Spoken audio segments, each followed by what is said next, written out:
कर गए सबके भले का ऐसा काम, बना गए हमारे देश का संविधान। आप सभी को मेरा नमस्कार। मैं कविता आर्या डॉक्टर भीमराव अंबेडकर के शुभ अवसर पर आप सभी को बहुत बहुत शुभकामनाएं देती हूँ। आज हम यहाँ बाबा साहेब अंबेडकर जयंती के अवसर पर उन्हें याद कर श्रद्धांजलि अर्पित करने के लिए एकत्रित हुए हैं। आप लोगों ने मुझे भारत रत्न डॉक्टर भीमराव अंबेडकर जैसे महान विभूति पर अपने विचार व्यक्त करने का मौका दिया, इसके लिए बहुत बहुत धन्यवाद। डॉक्टर भीमराव अंबेडकर का जन्म 14 अप्रैल 1891 को मध्य प्रदेश के महू में एक दलित परिवार में हुआ था। वह महार जाति से ताल्लुक रखते थे, जिसे उस समय अबुझ समझा जाता था। इसके चलते बचपन से ही अंबेडकर को समाज में काफी भेदभावपूर्ण व्यवहार सहना पड़ा।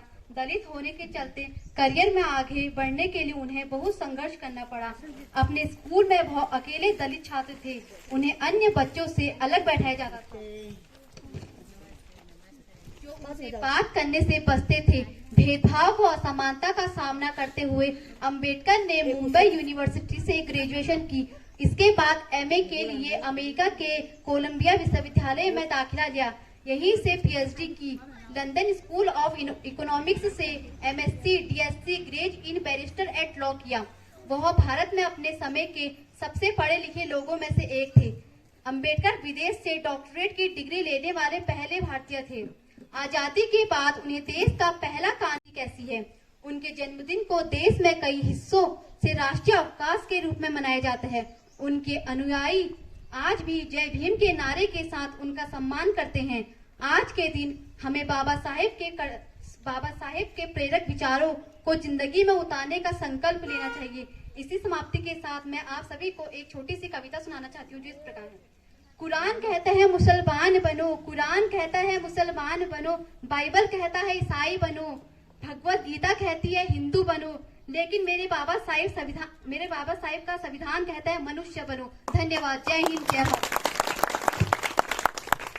बहुत बहुत धन्यवाद इस बेटी को कि उन्होंने बाबा साहब के जीवन चरित्र पर बहुत संक्षिप्त रूप से प्रकाश डाला। और इसके साथ ही ये सभी बच्चों का मन था कि हम अपने मुख्य अतिथि और विशिष्ट अतिथि को उनके सामने अपनी प्रस्तुति दें, इसलिए इन बच्चों को रोक के रखा था।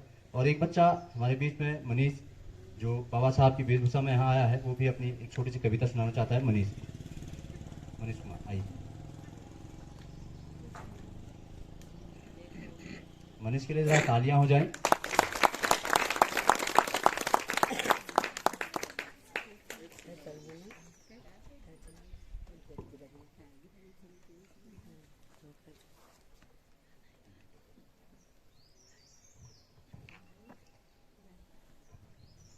नींद अपनी खोकर जगाया हमको, नींद अपनी खोकर जगाया हमको, आंसू अपने बहाकर हंसाया हमको, आंसू अपने बहाकर हंसाया हमको। कभी मत भूलो महान इंसान को, जमाना कहता है बाबा साहेब अंबेडकर जिनको। बहुत बहुत धन्यवाद मनीष।